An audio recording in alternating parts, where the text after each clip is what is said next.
Hey guys, I'm actually re-watching Resurrection Day, Season 2, Episode 7 of Yellowstone. I watched it when it was brand new on Wednesday in Montana at my uncle's house, and I'm re-watching it now that I'm home because it was just an intense episode. So much information happened, and it was just, I couldn't even grasp it all in the first time I watched it.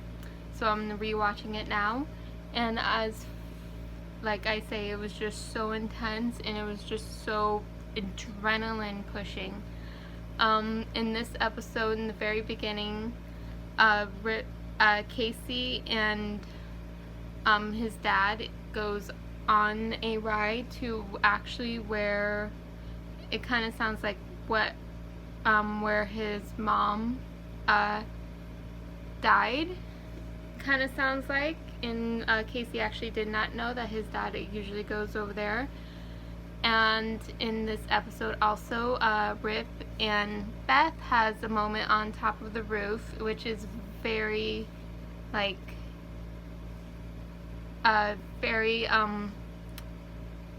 just they open up and they bring their relationship to kind of a whole new level. And actually I think that this episode, it kind of becomes it.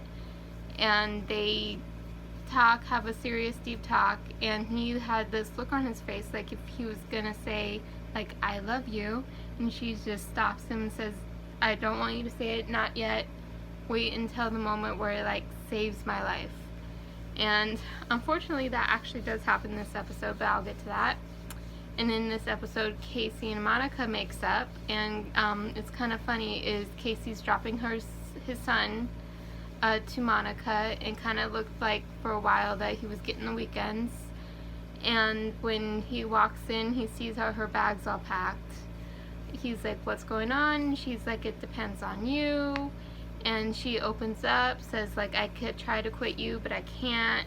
And then they end up making out, and then the son goes like, oh gross. And then they actually end up coming back to the ranch, and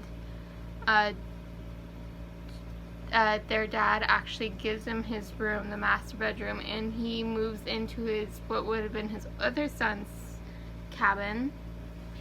And it kind of looks like he was just like pushing his clothes over and says like, I'm not getting rid of these clothes, I'm just pushing them over to make room for mine. And he finds a old picture of him and just starts, and has a moment and just starts crying, which was kind of an emotional.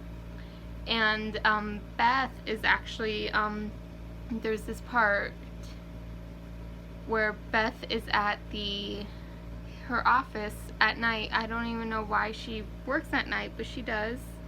And her secretary guy was there with her, and I'll get into that. And they're just working away at their desks. Next thing you know, two guys in masks walks in. And instead of like calling 911 or like when my mom said, having like just a gun in her desk, because this is Montana, she just texts Rip instead of calling 911, which is kind of weird. The moment where they walked in, and one of the guys beats the secretary, and next thing you know, Rip is in the truck hauling ass to her office and trying to get her on the phone, which of course doesn't happen and goes straight to voicemail. And in the next scene, you just see Beth's face like all beat up, but she's being a strong ass woman, not giving them the satisfaction of seeing her defeated. And Beth and her secretaries on their knees, and the guys have the guns to their heads. And she's like trying to get her secretary, and her secretary is being like a little wimp, don't give them satisfaction, be strong.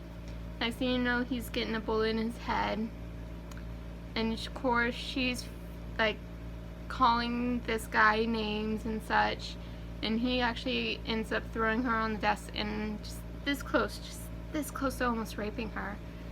And she's like calling him names the whole time, and then next thing you know, just like a freaking god just Rip just busts in there, beats the living shit out of the guy, and Beth kind of has a moment and just starts beating him, and he's like dead. These two guys are just dead, but she's just beating the corpse, and then like Rip holds her and like gets her to pay attention to him and like look at him and just says, I love you, which, like I said, like she told him to wait for a moment until it saves her life.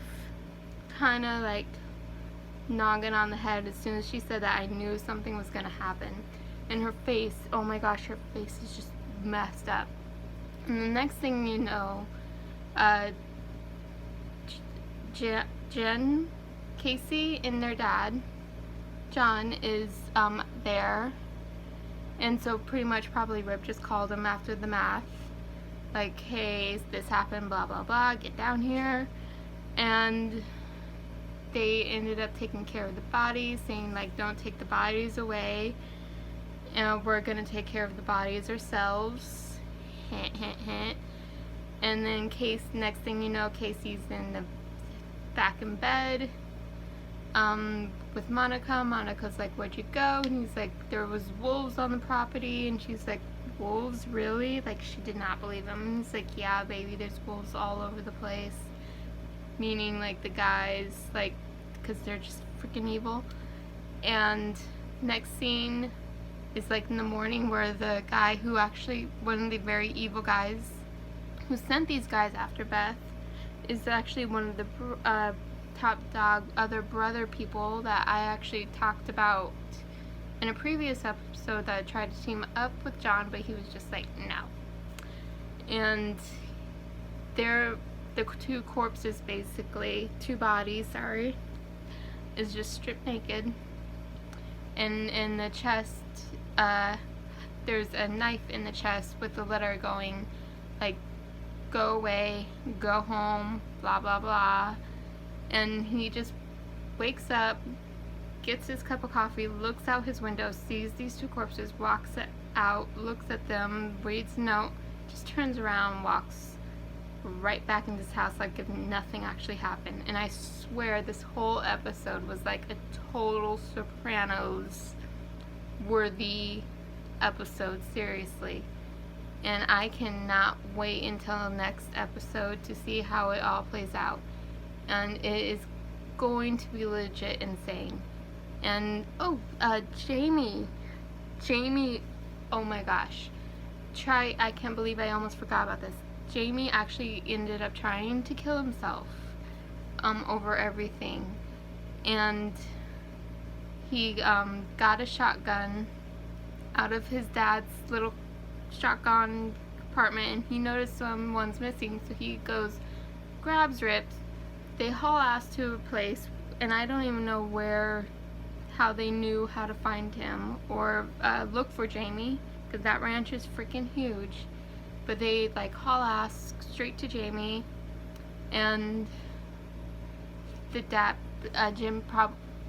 John talked Jamie out of it, saying like, it doesn't matter what you did in your life, if you do this, if you choose to take this way out, that is all that you're going to leave behind, and that is all that anyone's ever going to remember of you. And in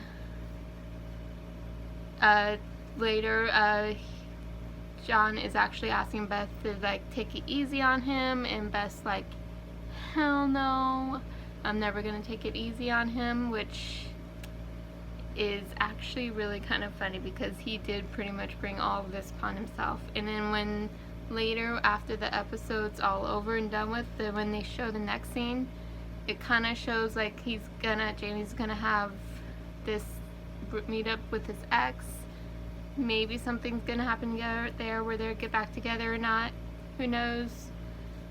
But once again, Rip and Beth, like, I really hope that progresses more and we see more of that, which is gonna be insane. This whole season has been kind of incredible, and I know it's gonna end up going out with a bang, because it's actually getting close to the season final, which I absolutely love this show, and I hope you guys are watching it too, because my mind's blown right now. I can't believe all of this information is happening.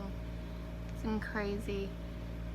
But I hope you're watching it, and I hope you enjoy it. See you next week. Bye.